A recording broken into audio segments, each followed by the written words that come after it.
Ya, selamat sore semuanya adik-adik. Selamat sore.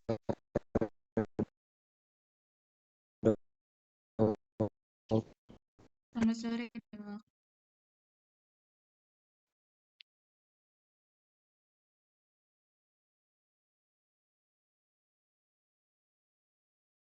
Berapa semuanya ya, Dek?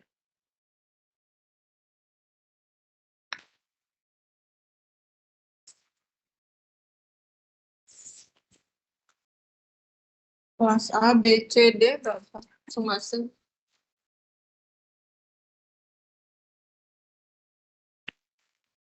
Izin menjawab dok, dari setiap kelas maksimalnya 40 mahasiswa, jadi untuk satu angkatan itu 150-an lebih dok. Ini baru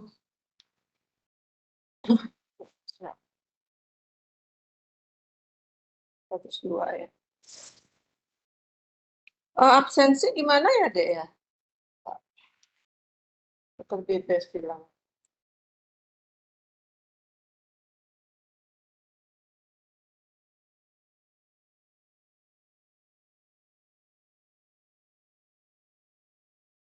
Ada absensi gininya ya? Linknya itu nggak ada ya? Belum dikirim dari Dok Wendia, koordinator dok. Belum ya?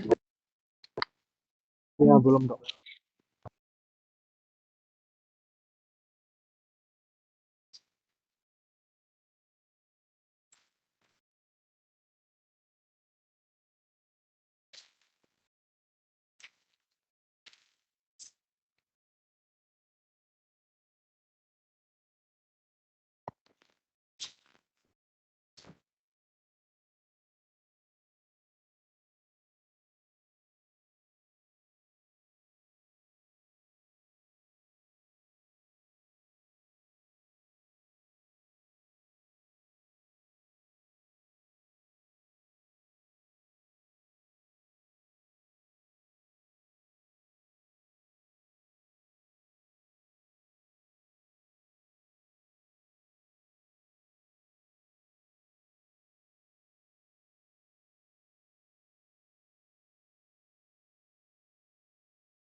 Oke, kita mulai aja ya.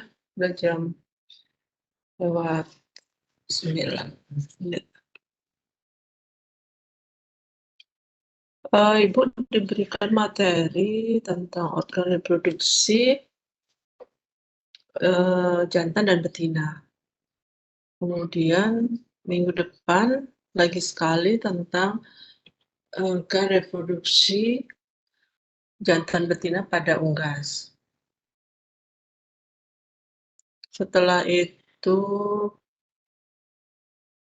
jadwalnya.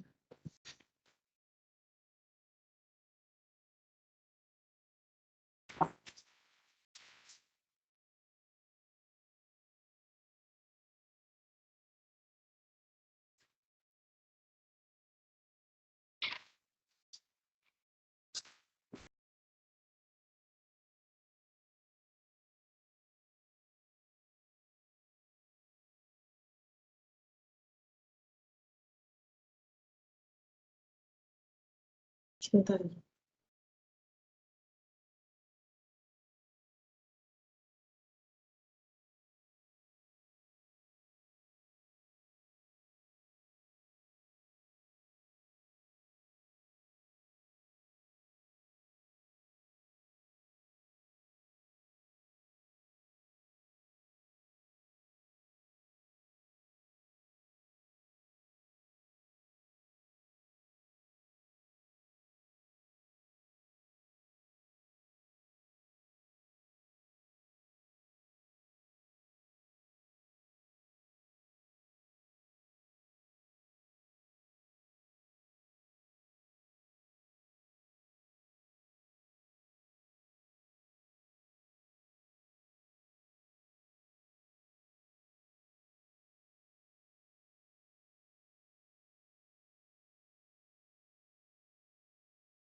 Jadi jadwalnya hari ini, 2 kali aja ya berarti Ibu ngajar ya? Jantan, betina, kemudian unggas. Nah, kemudian ada presentasi paper. Presentasi paper ini tanggal 11 Oktober. Materinya anatomi fisiologi. Nah, untuk materi paper mungkin sudah disarankan, sudah diinfokan oleh Dok Bebas bahwa ada empat kelas, sehingga masing-masing kelas itu grupnya membuat paper tentang materi yang Ibu sampaikan selama 2 hari, selama 2 kali pertemuan. Kemudian paper yang akan dipresentasikan itu nanti Ibu yang menentukan yang mana akan Ibu pilih dari 4 paper yang sudah dibuat. Nah, kemudian karena oasenya juga belum bagus, nanti paper itu dikirim, Ibu buatkan link Google Drive. Google Drive itu nanti adik-adik yang mendapat materi tentang Ibu itu dimasukkan ke link Google Drive. Bentar Ibu buatkan. Untuk ujian UTS kan disarankan selama ini karena kita online ya mestinya kan pakai oase. Kalau nanti oasenya juga belum bisa, mungkin dicoba untuk menggunakan model Google Classroom gitu ya. Masih kita pelajari dulu model Google Classroom itu seperti apa. Yang jelas 2 kali pertemuan itu nanti adik-adik harus sudah membuat paper materi yang Ibu sampaikan hari ini dan minggu depan. Oke, kita mulai aja.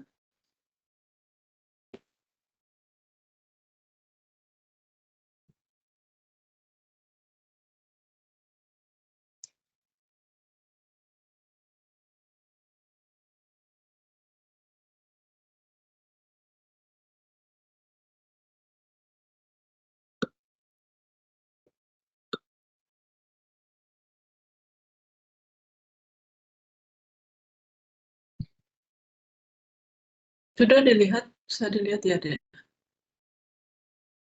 Apakah materi Ibu Sudah, ini, Dok. apakah materinya ini bisa di-download ya, bisa dapat materi ini nggak sih? Kalau di OASE sih ada. Tapi kalau yang kelas ini sekarang bisa nggak dapat materi ini?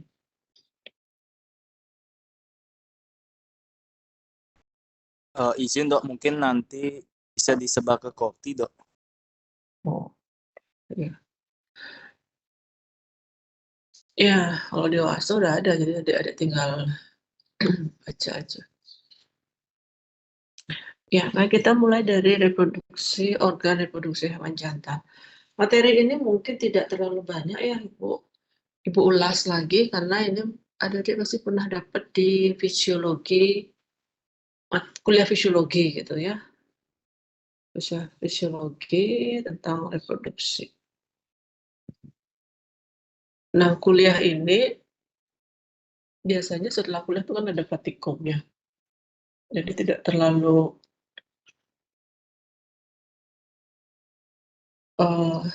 sulit untuk praktikum pada organ reproduksi.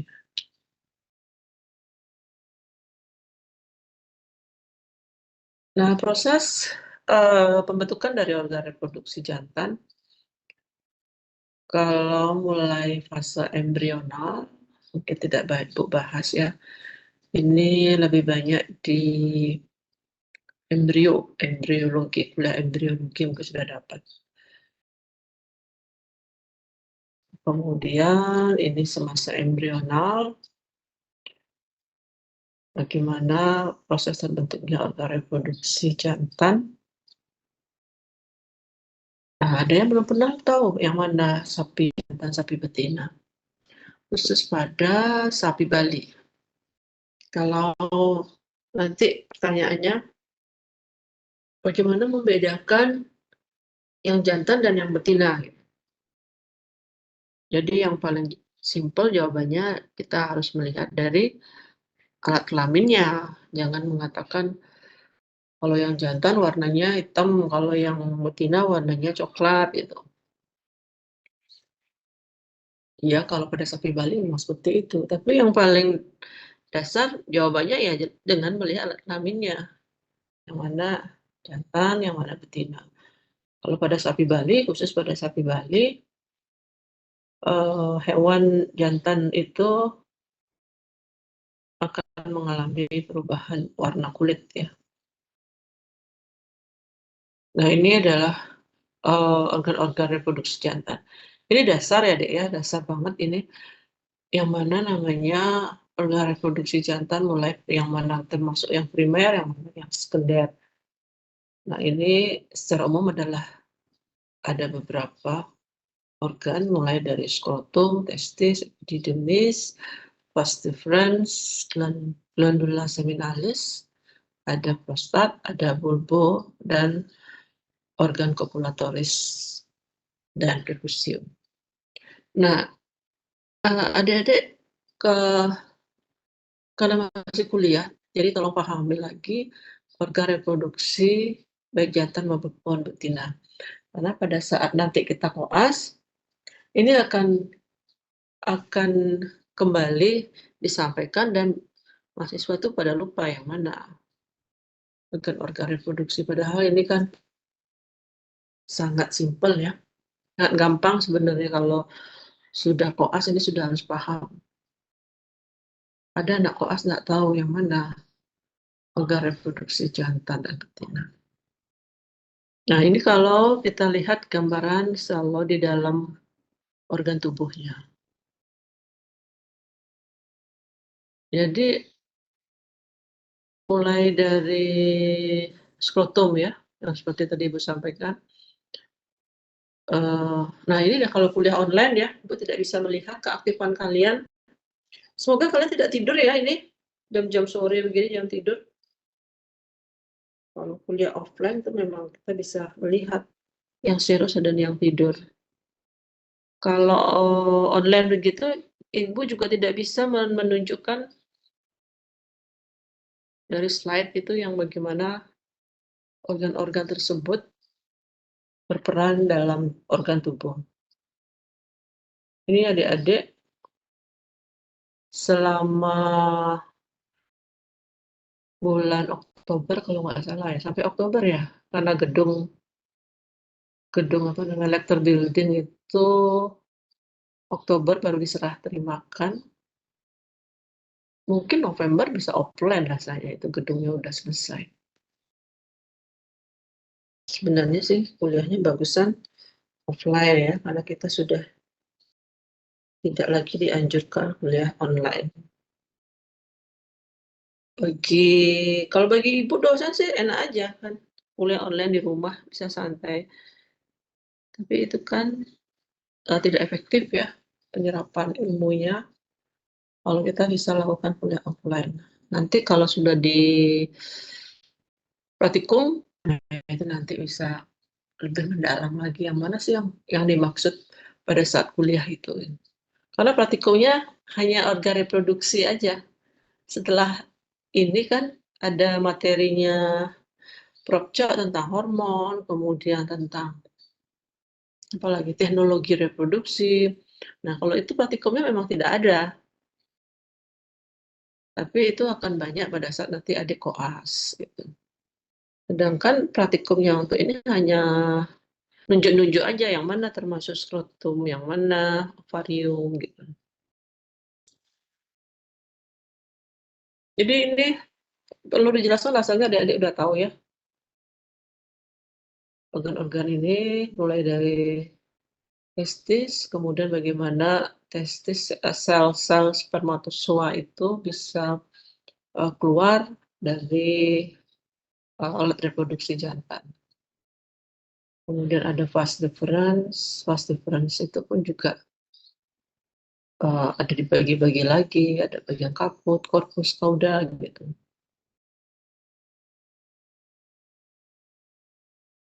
Nah, fungsi skrotum nanti materi ini bisa dibaca ya, Dek, ya.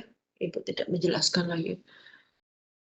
Yang mana, nanti kalau sudah praktikum baru bisa dijelaskan yang mana bagian-bagian ini. Fungsi daripada skrotum itu untuk melindungi testis, itu sudah pasti. Kemudian yang paling penting adalah termoregulator. Ini yang penting ya. Jadi organ testis, organ skrotum ini kalau bermasalah pada termoregulator, itu yang menyebabkan terjadinya kematian pada sel spermatozoa karena suhu testis itu harus di bawah daripada suhu tubuh. Jadi apa itu mekanisme termoregulator? Itu diperankan oleh otot tunica dartos dan musculus cremaster ya. Jadi kalau dia suhu lingkungannya dingin, itu dia akan menarik skrotum. Akan menarik skrotum dan membawa testis mendekati suhu tubuh. Tapi kalau lingkungannya itu panas, dia akan memanjang. Nah, itu nanti di praktikum ya, yang mana termasuk musculus cremaster yang berfungsi dalam mengangkat dan menurunkan daripada testis. Nah, ini kalau dilihat dari gambaran skrotum pada hewan sapi ya.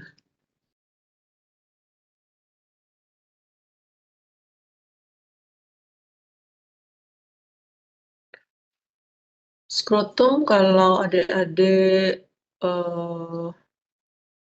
apa namanya kastrasi itu mungkin sudah belum ya, belum dapat bedah ya. Bedah itu salah satunya kan dasarnya adalah melakukan kastrasi. Jadi melihat dari bagian luar kulit, kemudian ada tunica vaginalis warna putih, kemudian tunica dartos jadi agak lebih luar ya, dan dalamnya adalah testis. Nah, ini testis. Testis di sini banyak yang tidak paham. Jadi kalau kita lihat praktikum itu testis sama apa ya kemarin ya? Oh, sama kan vesika urinaria. Jadi baru dipegang dikira itu testis, pada itu vesika urinaria. Ini nanti kalau pada saat praktikum, ujian praktikum itu yang selalu pertanyaannya, ini organ apa, fungsinya apa gitu dah nanti ya. Jangan sampai dibolak-balik, ini dibilang ovarium, fungsinya menghasilkan sel spermatozoa. Nah itu saking paniknya mahasiswa jadi salah jawab semuanya. Jadi testis itu adalah organ reproduksi primer. Nah, katakan primer karena dia berperan menghasilkan sel spermatozoa dan hormon.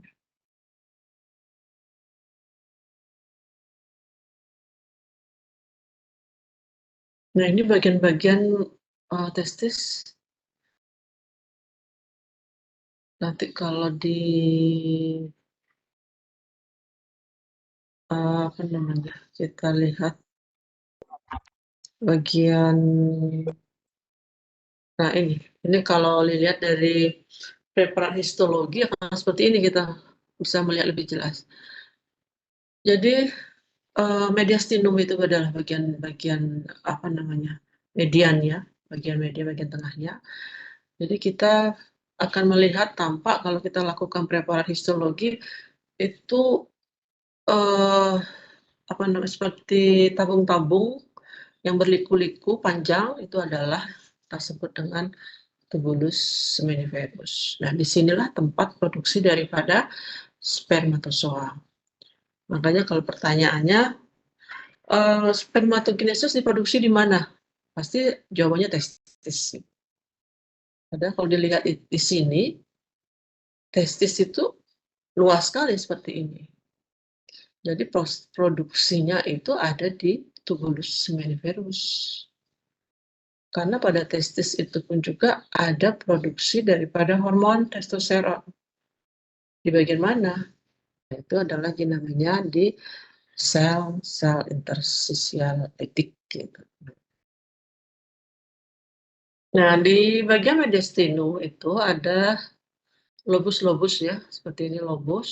Di dalam lobus itulah terpampang daripada tubulus seminiferus. Nah, pada tubulus seminiferus ini ada beberapa sel yang mulai dari bagian membran paling basal, paling bawah itu adalah yang kita sebut dengan spermatogonia. Spermatogonium itu adalah cikal bakal yang akan menjadi sel spermatozoa. Proses dari sel spermatogonium menjadi sel spermatozoa itu memerlukan waktu dan memerlukan proses dan memerlukan daripada peran hormon. Jadi kalau ibu penelitian beberapa kali melihat bagaimanakah perkembangan daripada sel spermatozoa dari spermatogonium menjadi sel spermatozoa dengan kita berikan beberapa perlakuan, biasanya akan tampak beberapa tumpukan sel-sel dari dasar sampai ke atas. Nah, pertemuan daripada sel-sel, produksi daripada sel spermatozoa di tubulus seminiferus itu semua bermuara ke dalam red testis, kita sebut dengan red testis yang nanti akan bermuara menuju ke ductus efferens. Jadi jangan bingung ya, ada ductus efferens, ada ductus deferens, itu beda ya. Dari ductus efferens inilah yang menyambung antara red testis dengan epididymis. Jadi bagaimana sih proses ejakulasi? Ejakulasi itu adalah keluarnya sel spermatozoa dari testis yang dimulai dari bagian testis ini, bagian tubulus seminiferus, kemudian menuju ductus efferens, kemudian menuju kaput epididymis, kemudian korpus epididymis, cauda epididymis, kemudian di cauda itu disimpan nanti akan menuju ke vas deferens sampai akhirnya keluar ke uretra. Itu perjalanan sel spermatozoa. Nah, ini proses spermatogenesis. Jadi fungsi testis itu ada dua sebagai produksi spermatozoa, yaitu di dalam tubulus seminiferus. Jadi ini adalah spermatogenesis. Jadi ada spermatogonium, ini sudah pernah dapat pasti di embrio kali ya. Spermatogonium, kemudian ada spermatosit aprimer, kemudian ada sekunder sampai spermatid dan terakhir spermatozoa. Nah, ini waktu dibutuhkan ada hari, jenjang hari yang harus dibutuhkan. Sehingga proses spermatozoa ini tidak begitu produksi tidak langsung keluar, tapi memerlukan waktu perubahan dari masing-masing bentukan sel. Jadi sel spermatozoa itu ada kepala ya, kepala, ada leher, ada ekornya. Nanti kalau praktikum biasanya akan dilihat bagaimana gerakan daripada spermatozoa.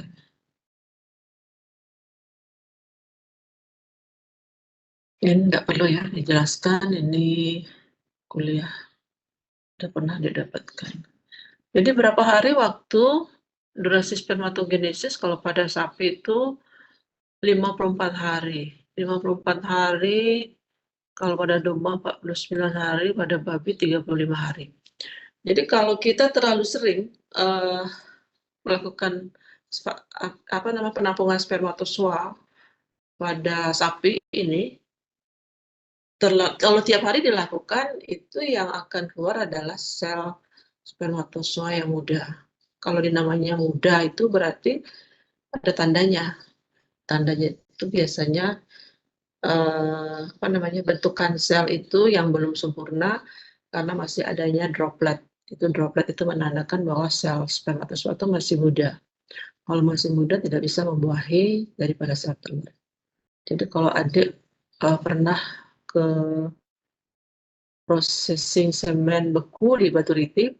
Di situ akan melihat seminggu itu maksimal 1 hari ya ditampung, karena kita pun tidak dilakukan tiap hari penampungan spermatozoa.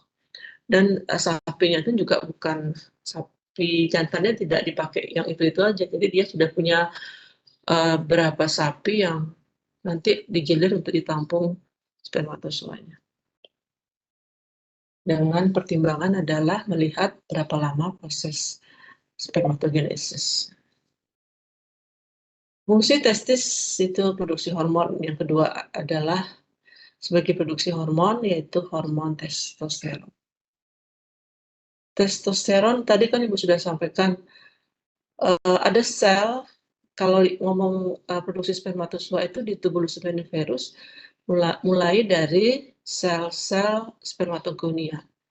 Kemudian di antara tubuh luminiferus itu ada namanya sel Leydig, ada sel Leydig atau kita sering sebut dengan sel intersisial. Sel Leydig inilah yang berperan memproduksi hormon testosteron. Sehingga peran daripada sel spermatozoa dan sel Leydig itu kerjanya tidak berbarengan. Artinya kalau terjadinya gangguan pada testis yang menyebabkan sel spermatozoanya itu rusak ataupun berkurang, itu terhadap sel Leydignya tidak berpengaruh. Jadi kalau sapinya atau ternaknya itu mengalami infertilitas akibat gangguan pada testis, tetapi sapi itu tetap memiliki libido untuk kawin. Libido itu kan peran daripada hormon testosteron. Jadi ini adalah dua sel yang tidak saling mempengaruhi. Tetapi peran daripada hormon testosteron itu memiliki peran untuk libido, yang pertama untuk sifat kelamin sekunder, kemudian untuk integritas otot tunika dartos dan epididymis, itu maksudnya peran otot tunika dartos dalam hal mekanisme termoregulator. Kemudian sebagai mengaktifasi dari sekresi kelenjar-kelenjar kelamin pelengkap.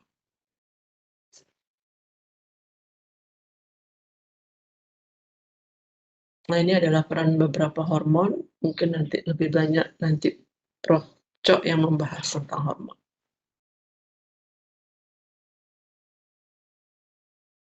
Organ reproduksi berikutnya adalah epididymis. Jadi epididymis itu saluran reproduksi yang dibagi atas 3 bagian, mulai dari kaput tuh di kepalanya, itu mana tadi gambarnya ya?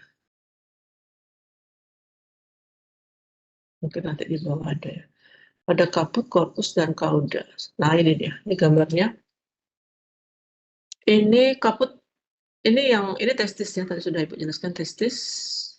Dari testis, sel spermatozoa ini akan menuju ke ductus efferens, dari ductus efferens akan menuju ke epididymis. Ini yang bagian atas, yang pertama adalah ke kaputnya dulu di kepalanya, kemudian ke korpus, kemudian disimpan di kauda. Nah, spermatozoa kalau kita mau mengambil sel spermatozoa yang matur itu adanya di kauda. Matur tapi belum mengalami maturasi ya. Maturasi itu yang lebih, karena maturasi dari sel spermatozoa itu ada beberapa tahap. Jadi mulai daripada di organ reproduksinya sendiri sampai di organ reproduksi betina. Itu proses maturasinya. Nah, kalau di kauda epididymis itu kita bisa menandai bahwa sel-sel spermatozoa ini dikatakan matur. Jadi proses maturasi ini mulai dari kaput epididymis, mulai dari korpus sampai di kauda. Dan di kauda inilah sel spermatozoa apabila tidak dikeluarkan, dia akan disimpan di kauda. Dan bagaimana sel spermatozoa ini di kauda, kalau tidak dikeluarkan dia akan mengalami absorpsi kembali, serap kembali. Apa fungsi daripada epididymis? Jadi ada 4 fungsi, mulai dari transportasi, konsentrasi, maturasi, dan penyimpanan. Nah, dikatakan matur apabila kita melihat droplet. Droplet itu semacam kalau kita lihat di mikroskop itu ada semacam titik hitam gitu, yang apabila awalnya berada di daerah proksimal itu di bagian lehernya daripada sel spermatozoa sampai ke distal di ujung ekornya, ataupun hilang tidak ada. Itu matur artinya. Sehingga kalau beberapa penelitian itu kalau mau mengambil sel spermatozoa pada hewan ataupun pada tikus yang sudah dibunuh ya, sudah dimatikan, itu bisa diambil dari kaudanya. Biasanya penelitian-penelitian pada hewan coba gitu. Kalau kita hewan coba itu kan kecil sekali ya untuk menampung spermatozoa. Biasanya dilakukan dengan hewan cobanya itu dibunuh, dimatikan, kemudian diambil kauda epididymisnya.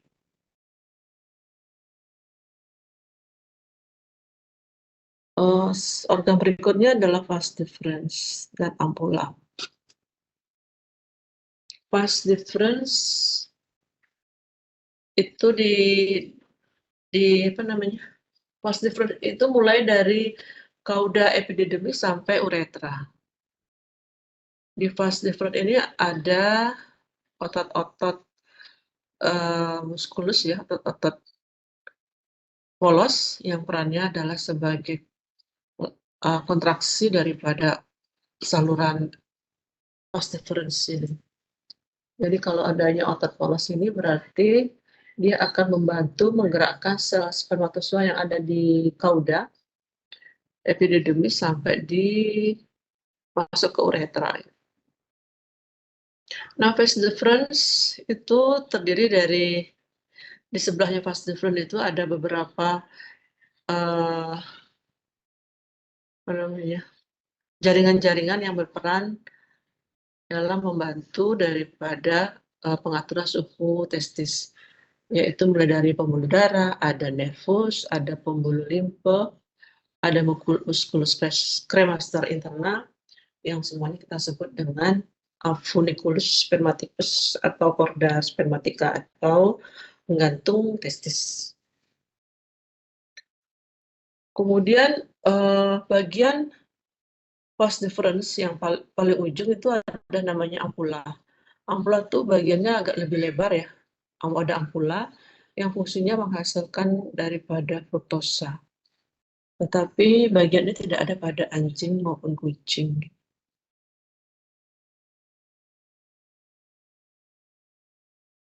Nah, ini ya. Ini kaput. Ini bagian-bagian, ini vas deferens. Vas deferens. Vas deferens itu berada di samping daripada testis. Jadi nanti kalau kita lihat di praktikum, nanti adik-adik pasti akan bingung mana corpus epididymis, mana vas deferens, karena dia bentuknya seperti saluran, nanti mirip dengan epididymis.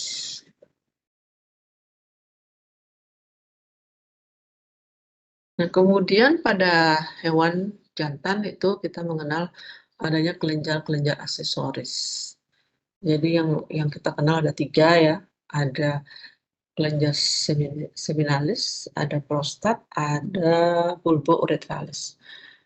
Beberapa hewan juga tidak ternak juga tidak berfungsi kelenjar aksesoris seperti pada anjing itu tidak ada kelenjar.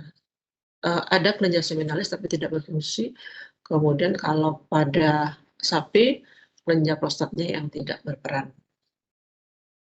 Apa sih fungsi daripada kelenjar-kelenjar aksesoris ini? Dia adalah memberikan nutrisi pada sel spermatozoa. Jadi sel spermatozoa itu kalau diejakulasi, dia perlu nutrisi. Jadi kalau dia tidak ada kelenjar aksesoris ini, itu yang menyebabkan sel spermatozoa itu akan mati karena dia perlu nutrisi. Makanya kalau orang sering bilang, kenapa banyak sekali cairan, apa namanya, kalau menampung spermatozoa itu kenapa banyak sekali malah encer gitu ya. Encer itu sebenarnya memang wajar, karena terdiri daripada kelenjar aksesoris. Kalau spermatozoa sendiri, sel spermatozoa itu kalau kita ambil dari epididymis ya kental ya, tapi sedikit volumenya. Tapi kalau kita ambil dari penis, keluar dari penis itu banyak banget, karena yang terdiri daripada kelenjar aksesoris. Makanya kalau kita menampung sel spermatozoa dan disimpan dalam waktu seminggu, dia butuh nutrisi. Dari mana dapat nutrisinya? Ya kita buat sendiri nutrisinya itu. Dari beberapa campuran pengencer semen namanya. Tapi kalau kita mau melakukan menampung semen langsung kita IB-kan itu misalnya inseminasi buatan, ya tidak perlu tambahkan pengencer yang langsung saja diberikan. Tapi kalau kita mau menyimpan semen dalam waktu lama ya harus ditambahkan nutrisinya. Karena kalau tidak ditambahkan nutrisi, dia akan mati ya, sel spermatozoa. Jadi kelenjar seminalis ini frekuensinya itu mengandung protein kalium fruktosa. Jadi kenapa berwarna kuning? Karena adanya flavin yang banyak di situ. Jadi fruktosa, jadi lengkap banget ya. Jadi kalau kelenjar aksesoris ini lengkap banget. Jadi ada proteinnya, ada karbohidratnya. Gitu. Dengan pH-nya 5,7 sampai 6,2, sehingga kalau kita mau meniru membuat bahan-bahan pengencer haruslah kandungannya ada semua ini. Dan 50% dari volume ejakulat itu terdiri dari kelenjar seminalis, jadi banyak sekali. Kalau kita menampung semen sapi itu banyak sekali itu yang bisa didapat ya. Nah, kemudian prostat ini pada anjing ya. Ini ada pada anjing. Kemudian bulbo uretralis itu kelenjar kalau kita melihat sapi atau anjing lah pada saat dia mau kawin itu ada beberapa sekresi yang menetes dari penisnya, itu adalah bulbo ya. Bulbo uretralis itu fungsinya untuk membersihkan uretra dari bekas urin. Karena pengeluaran ekskresi daripada hewan jantan itu hanya satu, yaitu pada uretra. Tapi kalau pengeluaran air kencing dan semennya. Tapi kalau pada betina beda ya, sama tadi.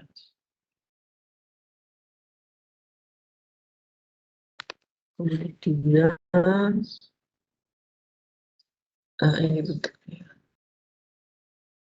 Kelenjar-kelenjar aksesori, kemudian dan organ kopulatoris. Itu adalah penis.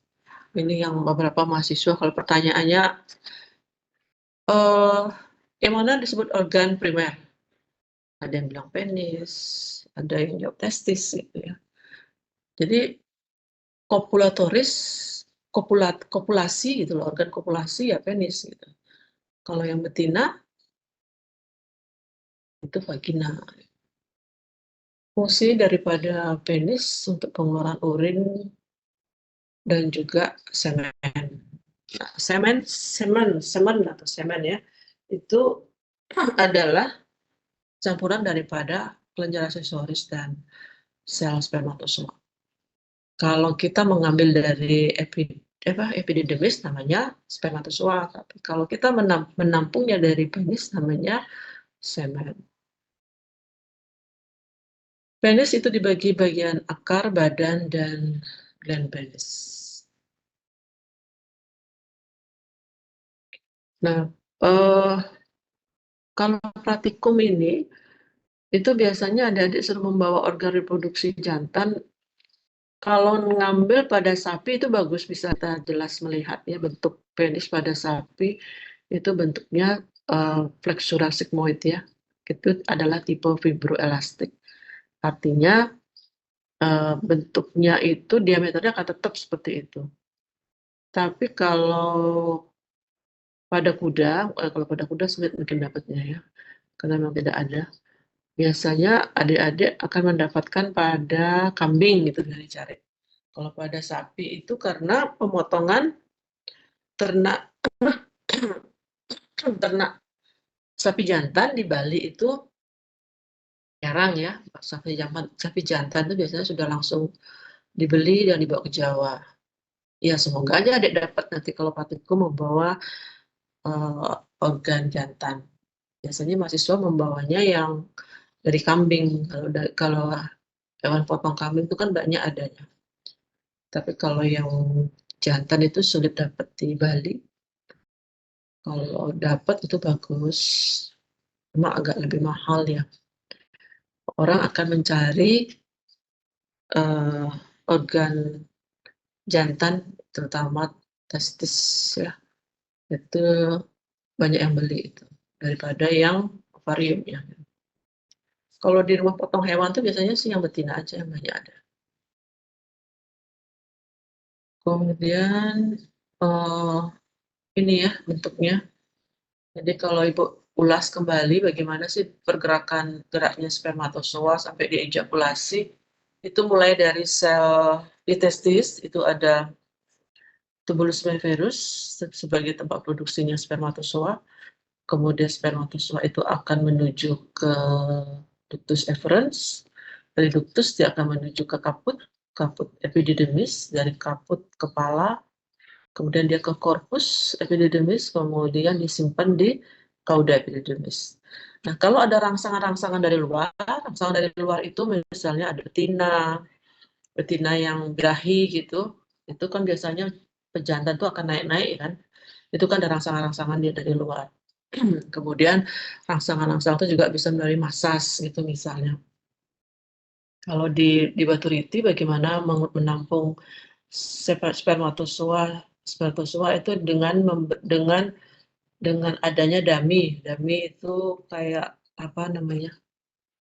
Kayak bukan boneka sih, kayak organ reproduksi betina buatan. Itu dibuat sehingga begitu ada dami, dia akan menaiki dami itu.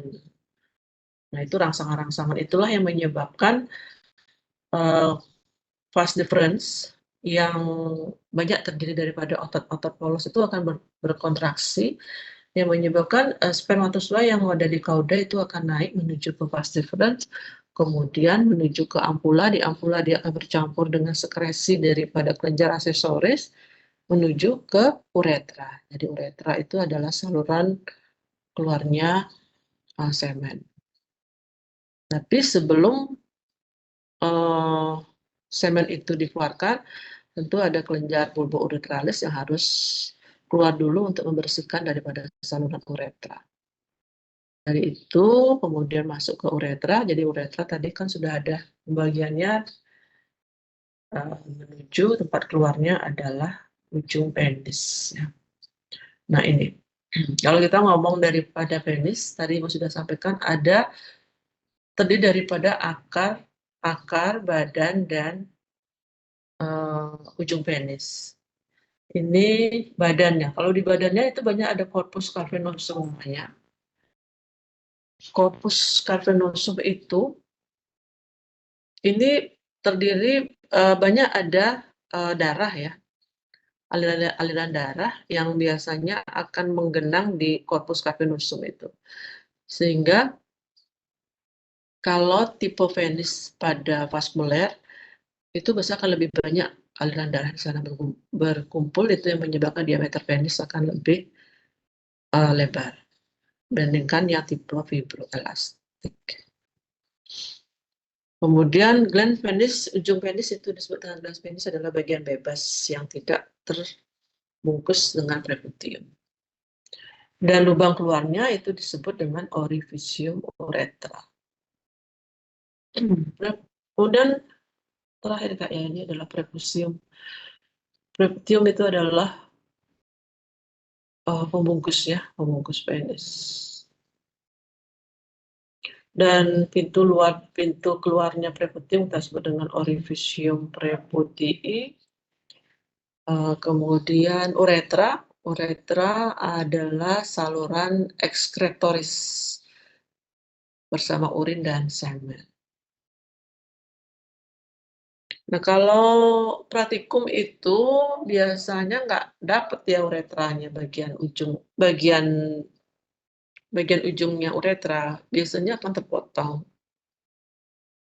Jadi adik-adik biasanya akan mendapatkan potongan penis yang lebih tidak sampai ke akarnya, sudah sampai di korpus saja dapatnya.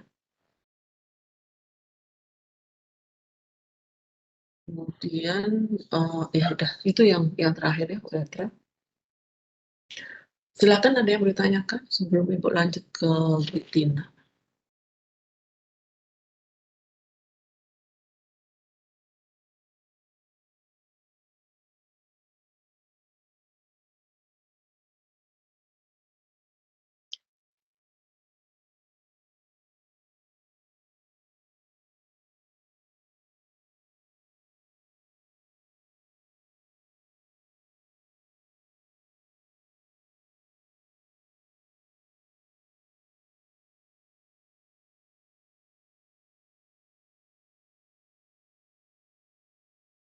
Ada lagi yang menanyakan? Kalau tidak ada berarti sudah paham ya. Nanti apa namanya? Materi yang dapat materi dengan Ibu, silahkan dipilih materinya. Yang pertama, Ibu yang menentukan ya.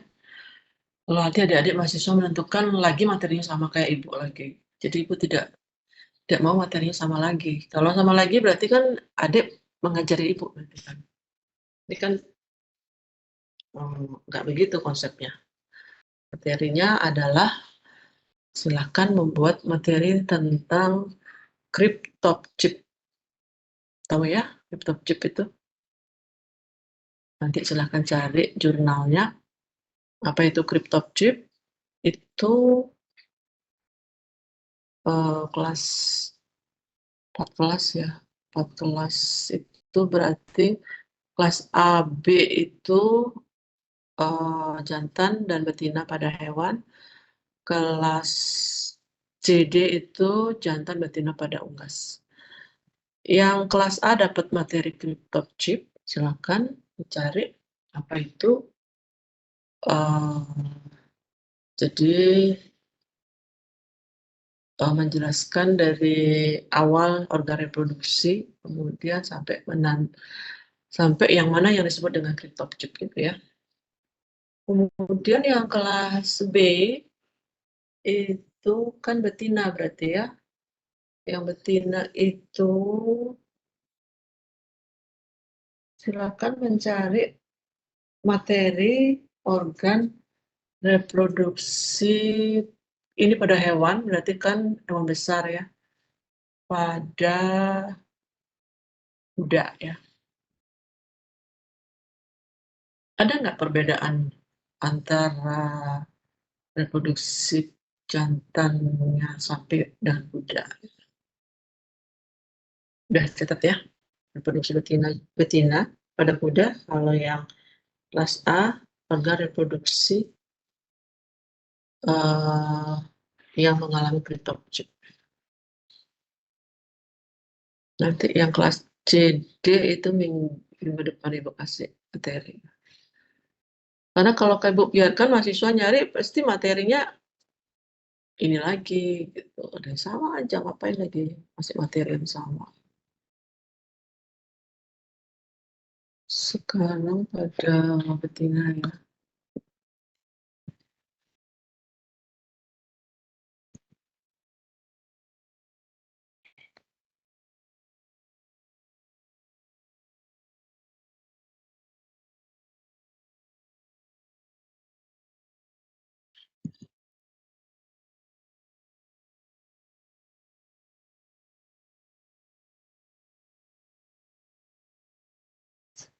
Semoga nggak tidur ya, Dek ya, atau jalan-jalan di kafe. Tidak, Dok. Dilihat saat ini harus dimatiin ya.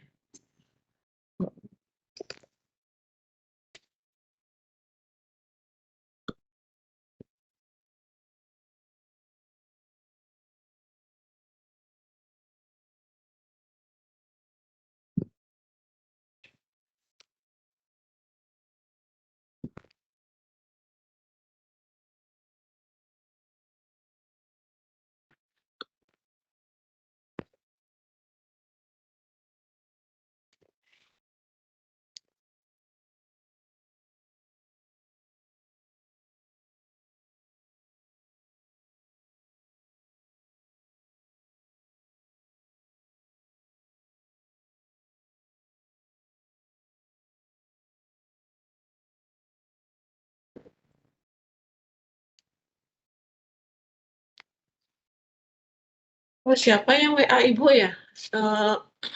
Acara apa ini ya? Acara apa namanya? Dana ini untuk apa ya? Ibu lupa lagi waktu ini transfer. Siapa ya? Ada WA Ibu nggak ini? Untuk dana acara panitia kegiatan Dias Natalis. Apakah di sini ada panitianya? Ini semester berapa sih panitia Dias Natalis? Ada semester berapa, Dek? 5 ya? Yang Semester namanya 5. 5 ya? Iya dok, semester 5. Ini panitia Dias ini sebenarnya waktu ini di WA kok Ibu lupa aja. Nanti Ibu transfer ya, Ibu lupa terus ini kalau nggak diingetin. Ada di sini panitianya? Nggak ada. Panitianya kelas kecil mungkin ya, semester kecil.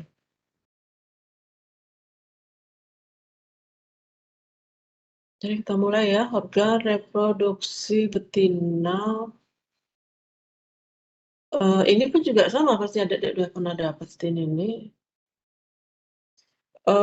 Cuma dia lebih banyak dia betina, karena betina itu peran hormon di sini banyak. Kemudian betina itu kan kebuntingan juga, kemudian mengalami distokia juga. Nah ini, kalau betina ini, sapi betina itu kalau di koas repro itu nanti lebih banyak kalian dapetin pada saat di sobangan.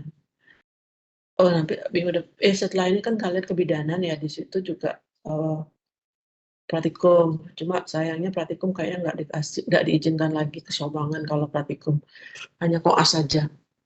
Sehingga kalau koas nanti kalian banyak sekali belajar lagi bagaimana meraba, mana kembang palpasi, yang mana ovarium, mana tuba. Tuba nggak dapat ya, ovarium, uterus, serviks. Kemudian yang mana sapi bunting, yang mana enggak. Jadi kalau kita ngomongin pada betina, ini akan lebih banyak dapetin. Karena setelah materi ini nanti Prof. Jo akan membahas tentang hormon. Hormon-hormon ini menjadi apa namanya, kunci kalian tuh di repro, paham tentang kelainan-kelainan reproduksi kalau kalian paham tentang hormon. Jadi kita mulai dari apa namanya, alat kelamin utama atau primer itu adalah ovarium dan saluran-saluran. Serta alat kelamin luar itu ada vulva dan ada klitoris. Ini juga sama koas, selalu juga nggak tahu yang mana alat kelamin luar. Jawabnya vagina. Yang mana alat kopulatoris? Jawabnya vulva. Itu kalau sudah koas bingung lagi dan ini nggak tahu yang mana. Yang mana namanya saluran. Salurannya nggak tahu. Yang namanya saluran itu kan perjalanan ya. Bagaimana geraknya spermatozoa itu saluran-saluran itu harus paham. Kalau yang pada yang jantan, yang mana salurannya? Harus paham lagi ya, salurannya dia adalah mulai dari epididymis, sudah ada vas deferens, uretra, gitu. Tapi kalau yang betina, salurannya itu ada tuba, ada uterus, ada cervix, ada vagina.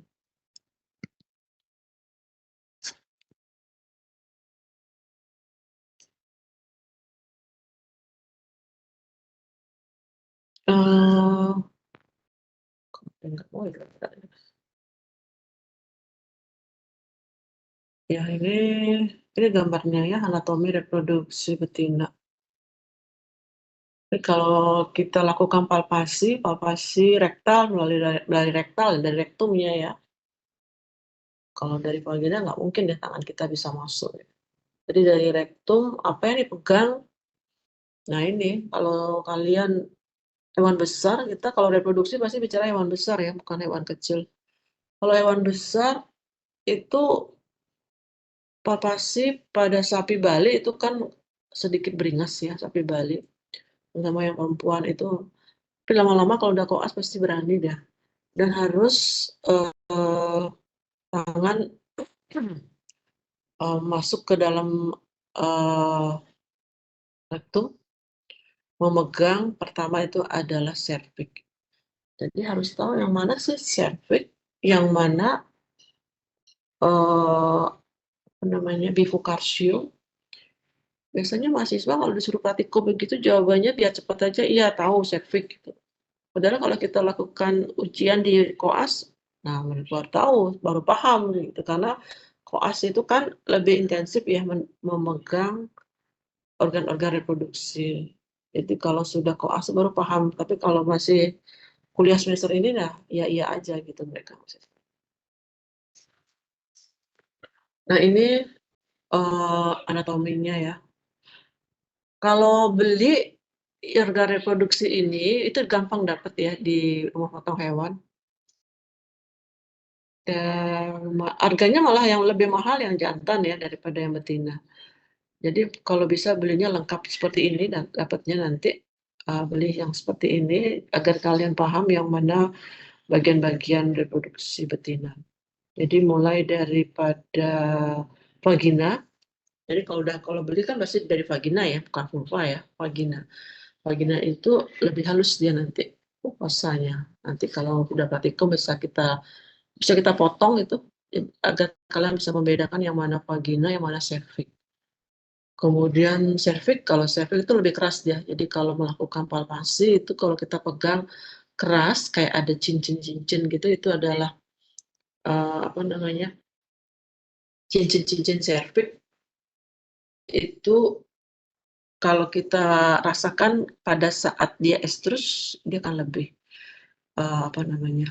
Lebih keras daripada tidak estrus.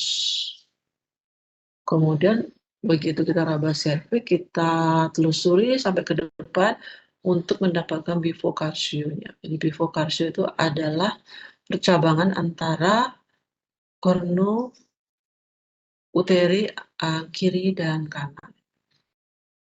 Kalau sudah dapat bifokarsio, kita tarik ke depan untuk mendapatkan ovarium. Kalau dapat ovarium itu udah pinter namanya. Biasanya kalau mahasiswa hanya sampai dapat cervix aja. Tapi kalau kita memegang sapi dalam kondisi tidak estrus, itu sulit lagi. Karena dia rileks ya, malam relaksasi.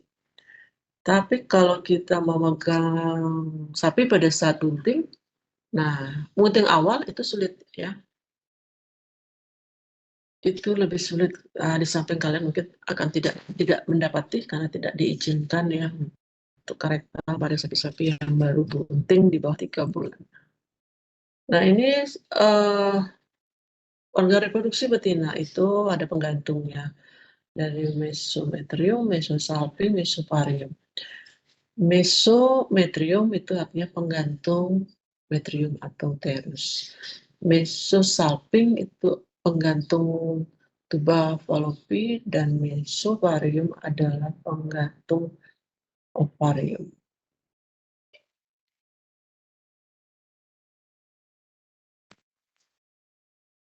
Apa sih fungsi daripada ovarium? Sama seperti testis yang memiliki dua fungsi sebagai endokrin dan eksokrin. Endokrin berarti hormon, kalau eksokrin itu berarti sel womb itu berarti ya, sel telur. Jadi hormon-hormon apa aja yang dihasilkan? Ada hormon estrogen, ada progesteron, ada inhibin, ada PGE2. Sedangkan eksokrin itu adalah menghasilkan gamet. Alat penggantungnya tadi sudah Ibu sampaikan ya, ada mesovarium. Nah, bentuk ovarium berbeda pada spesies. Jadi kalau nanti lihat pada sapi itu bentuknya lonjong ya. Nanti yang didapatin biasanya sapi, kalau pada kambing boleh sih. Dapat kalau pada kambing agar bisa membedakan yang mana bentuk-bentuk ovariumnya. Nah, ini ya ovarium ya. Pada ovarium itu kalian akan mendapati banyak folikel. Folikel itu berbeda dengan corpus luteum. Jadi kalau folikel itu masih berwarnanya agak kemerah-merah itu, tapi corpus luteum atau badan korpus itu kuning ya, badan kuning kita sebutnya. Apa bedanya corpus luteum sama folikel? Nanti silakan dengan Prof. Cok yang lebih banyak membahas. Jadi sepintas itu corpus luteum itu terbentuk daripada sel-sel luteal. Sel-sel luteal itu adalah perubahan dari sel-sel granulosa yang ada pada folikel. Ini ovarium, kalau dari preparat histologi seperti ini. Jadi terutama wanita ya, perempuan ini itu kan mengalami fase menstruasi. Jadi sama juga pada sapi kita sebut dengan siklus estrus. Kalau pada sapi itu siklusnya adalah 21 hari. 21 hari. Kalau pada manusia itu lama siklusnya.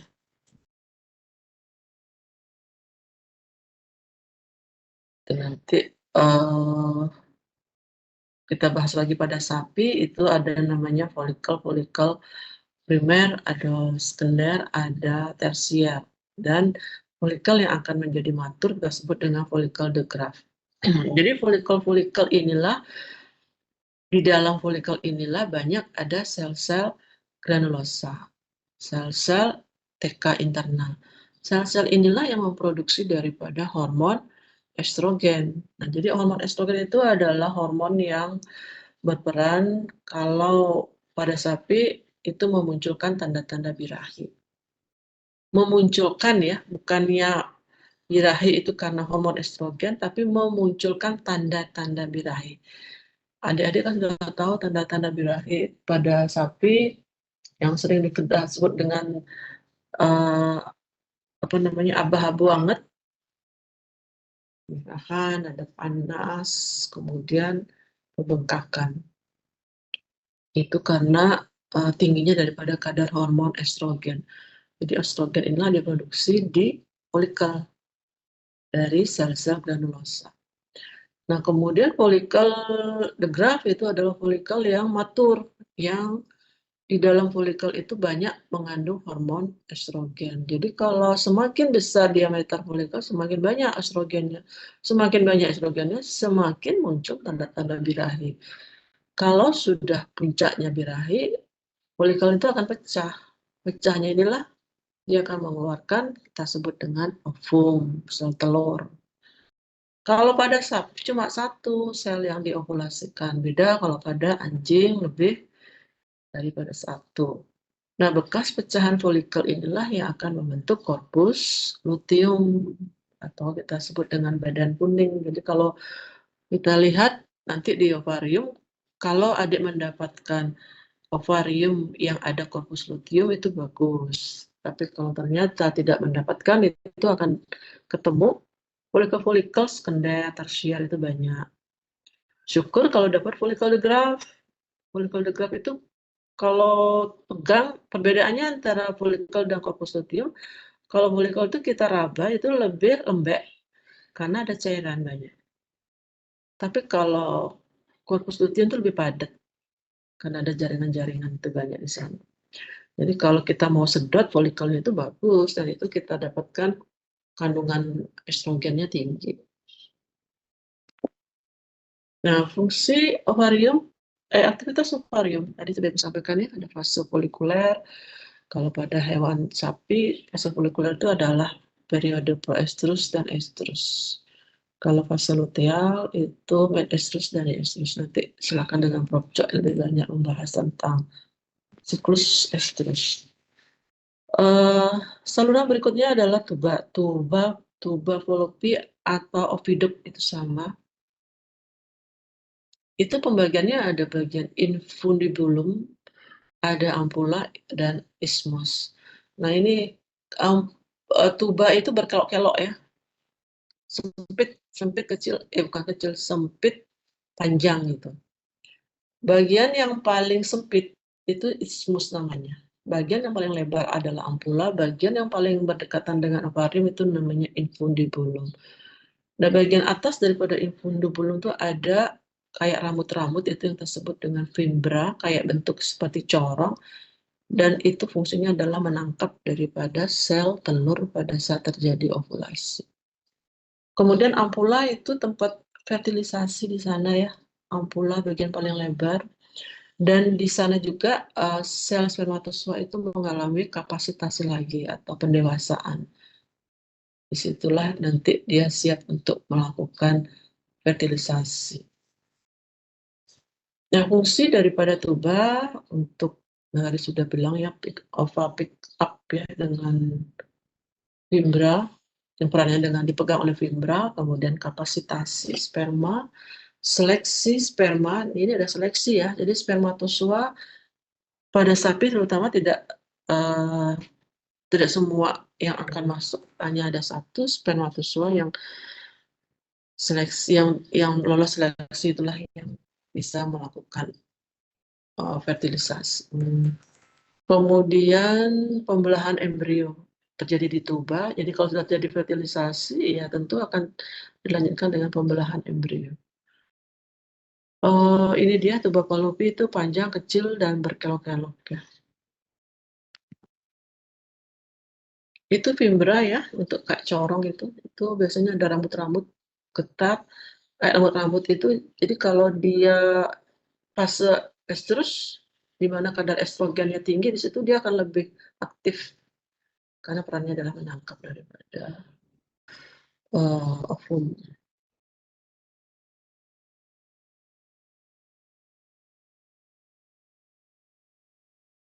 Saluran reproduksi berikutnya adalah uterus. Uterus itu ada bagian korpus, bagian kornu. Kornu itu kayak tanduk ya, bentuknya tanduk. Jadi ada kornu kiri, ada kornu kanan. Fungsinya adalah transportasi tentu, kemudian regulasi korpus luteum, kemudian mengandung cairan sebagai media hidupnya blastosis, karena itu adalah tempat nanti perkembangan embrio dalam tahap blastosis. Kemudian pembentukan plasenta dan perkembangan fetus serta inisiasi partus. Tipe uterus, nah ini dia tipe-tipe uterus. Bikornu ada duplex, ada simplex, ada bipartitus. Jadi itu perbedaannya. Kemudian kalau bikornu itu kornunya lebih panjang. Bipartitus berarti lebih besar bentuk korpusnya. Simplex itu seperti manusia dia, simplex gitu. Itu uterusnya. Histologi, gambaran histologi. Nah, kalau dari ngomong histologi berarti uterus ada bagian-bagiannya. Ada peri, bagian paling dalam, ada mio, itu tengah-tengah. Miometrium itulah yang paling banyak mengandung otot polos yang fungsinya untuk kontraksi uterus. Kemudian bagian yang endo itu bagian paling dalam. Jadi kalau peri bagian paling luar, jadi endo itu bagian paling dalam. Itu yang paling sering terkena infeksi yang kita sering sebut dengan endometritis ya.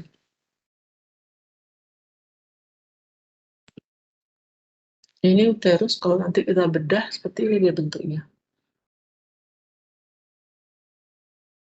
Beda ya bentuk uterus ternak ruminansia dengan golongan pada anjing gitu ya. Hewan-hewan anjing, kucing itu beda bentuknya.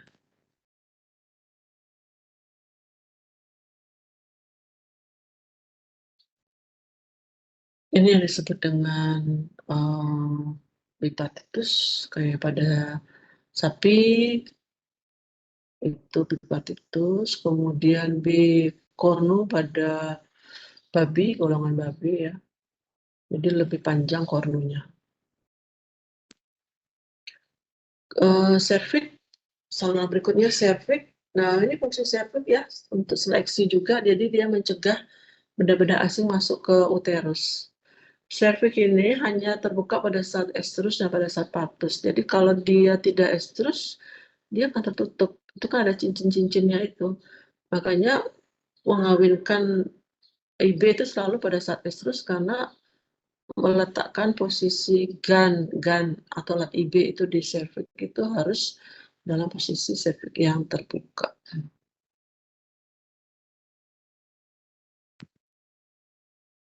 Ini cervix ya. Nanti kalau adik-adik sudah beli organ ini, nanti kita bisa bedah itu mulai dari vagina sampai cervix untuk melihat tulang rawan. Cincin-cincin itu kan terbentuk dari tulang rawan. Untuk bisa melihat cincin 1, cincin 2, cincin 3. Vagina. Vagina adalah alat copulatorius dan jalannya partus. Jadi gimukosanya lebih halus, lebih banyak cairan di sini karena pada saat estrus, di mana estrogen tinggi ini sekresinya lebih banyak. Itulah yang menyebabkan kenapa pada saat estrus, kalau kita raba, kita lakukan rektal, itu akan banyak cairan vagina keluar. Itu menandakan sapi dalam kondisi estrus.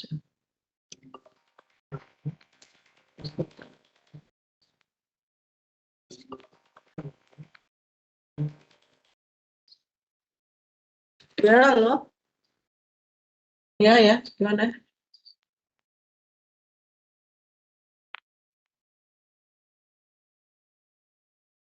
Berapa harganya? Oh, 950 kan?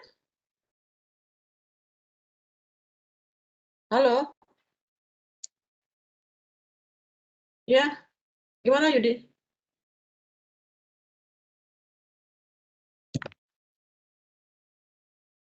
Halo?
Ya, sorry dek, terputus tadi ada urusan akreditasi. Mana tadi buku nggak bisa. Ada yang tanyakan dek, yang tadi itu terputus tadi materinya. Nah, ini ada yang bertanyakan? Rasanya sudah cukup sih. Apalagi ini ya materinya ini.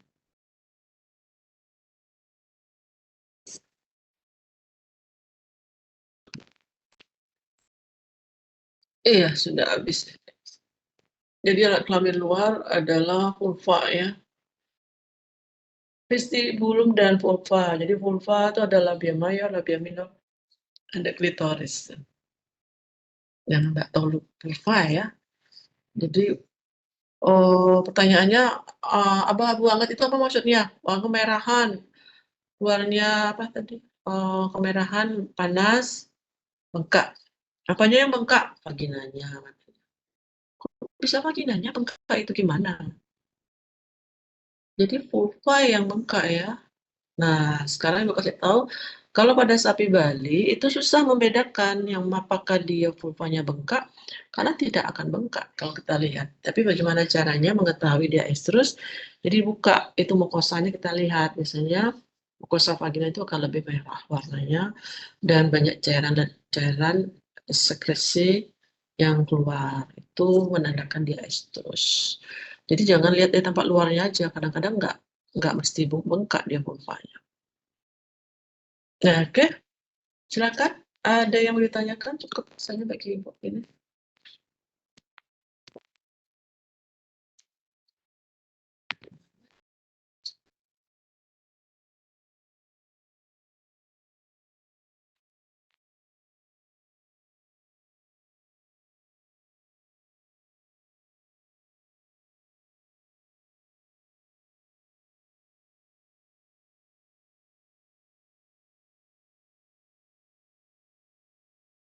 Ya, silakan. Kalau tidak, berarti paham semua ya adik-adik.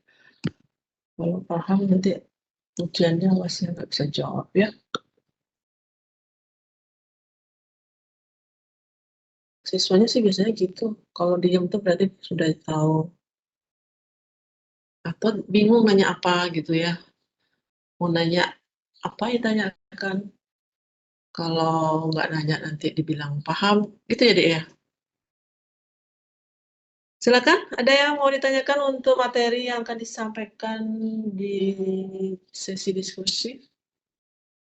Jadi tadi yang disampaikan ya, kalau yang kelompok A tentang reproduksi hewan jantan, tapi dalam kaitannya dengan cryptopchip.